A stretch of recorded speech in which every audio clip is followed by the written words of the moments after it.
Whatever it is, whatever it does, the stories we make can be interesting.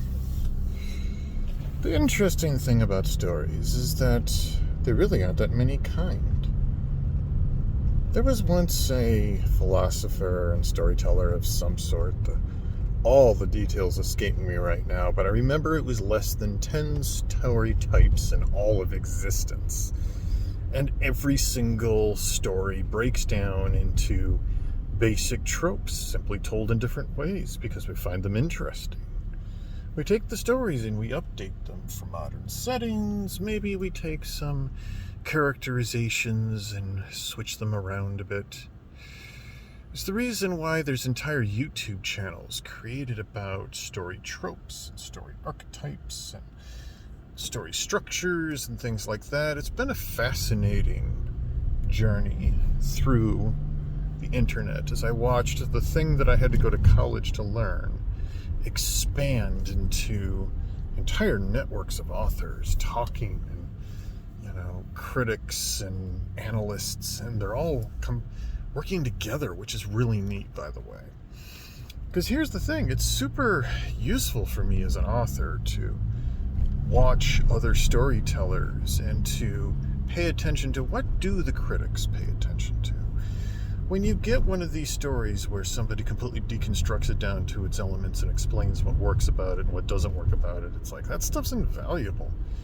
My hope is that I can get somebody like that to go through my books and tell me where the holes in my stuff, in my writing are, and the parts that I'm really good at. And, we're only able to really grow when we've got people around us to point out what we're doing that's good and what we're doing that's not so good. It's all a matter of learning through other people.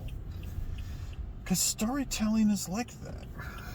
Without the audience, all you're doing is, mentally ruminating about things. You've got to have an audience. And audiences are different. Audiences have different interests. Finding your audience is difficult, because especially in the age of the internet, good Lord, there's so much out there. There's so many storytellers, so many different options. If I want to read a book, there are just tens of thousands, hundreds of thousands of books being made regularly. And a bunch of them really aren't all that bad. It's astonishing how good some of them are. There is a YouTuber called the Net Narrator who typically reads things off of Reddit. And I am continuously amazed at how talented these writers are. And some of them do the Humans Are Space Orcs series. Some of them do the various isekai series. I have encountered the Sexy Space Babes world is hilarious, by the way. I really, really enjoyed that story and all of its little splinters. But the thing about it is, these are completely amateur stories. And they're written by people who have no real training that I know of. And as far as I know, this is just amateur storytelling, and it's just done on Reddit. And I listen to the Net Narrator tell these stories, and I'm just like, these people are extremely good. They really know how to craft a scene, how to make you feel like you're living in the environment. And there are several of these stories that they don't have a lot of plot to them. It's all just, here's a day in the life. Here's another day in the life. The Dungeon Life story is the one that really blows my mind. It's like playing Dungeon Keeper, only instead of being the evil overlord, the main character is a force for good. He's benevolent instead of malevolent, and that's really cool.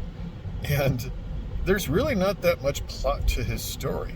He's simply growing and expanding and becoming more, and he gathers various characters to him, and he troubleshoots and solves little problems, and it's such a slice of lifey story.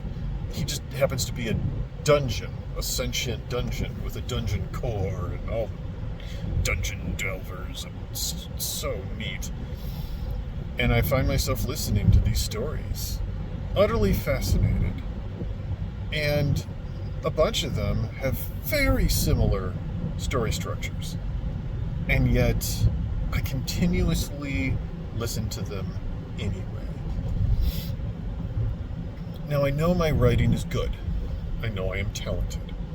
I know I have not yet really found my audience.